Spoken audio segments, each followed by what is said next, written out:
Hello friends, આજે આપણે બનાવીશું લીલી ડુંગળી અને બટાકાનું શાક। તો તેના માટે સૌથી પહેલાં ગેસ ચાલુ કરી ગેસ પર કઢાઈ મૂકીશું અને તેમાં 2 ચમચી જેટલું તેલ લઈશું।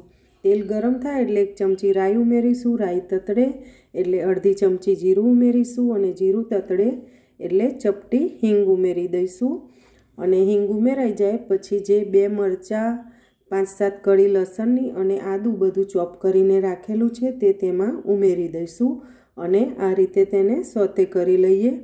તે સોતે થઈ જાય પછી અડધી ચમચી ભરીને હળદર પાવડર ઉમેરીશું અને જે લીલી ડુંગળીનો આગળનો સફેદ ભાગ આવે છે તે પહેલાં અલગથી આ રીતે કાપીને રાખેલો તે તેમાં ઉમેરી દેવાનો છે અને તેને પણ આ રીતે સોતે કરી લઈશું।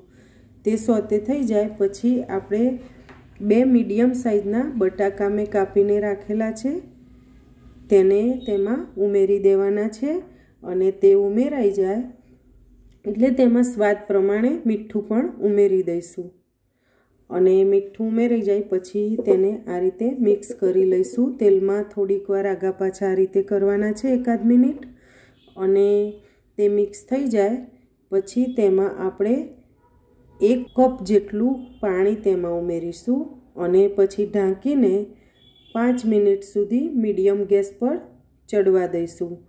5 મિનિટ થઈ જાય બાદ ખોલીને ચેક કરી લઈશું। જો બટાકા ચડી ગયા છે હું તમને બતાવી દઉં। જુઓ તમે જોઈ શકો છો બટાકા કમ્પ્લીટ ચડી ગયા છે। હવે આપણે જે લીલી ડુંગળીનો પાછળનો ભાગ આવે છે તે ધોઈને પાણી નિતારીને રાખેલો છે તે પણ તેમાં ઉમેરી દેવાનો છે અને સાથે ધાણા જીરું પાવડર 1 ચમચી જેટલું કે 1.5 ચમચી જેટલું ઉમેરીને આ રીતે મિક્સ કરી લઈશું।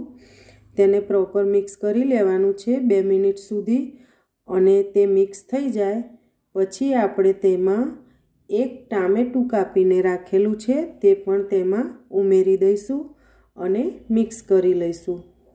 અને હા ફ્રેન્ડ્સ, આમાં મેં લીલા મરચાં જે વાપર્યા તે તીખા વાપર્યા છે માટે લાલ મરચું પાવડર નથી ઉમેર્યો। તમે તમારી ચોઈસ મુજબ ઉમેરી શકો છો। તમે એકવાર આવું લીલી ડુંગળી અને બટાકાનું શાક બનાવીને જરૂરથી ખાજો અને તે ખાવામાં અને જોવામાં બંને રીતે ખૂબ જ સરસ લાગે છે।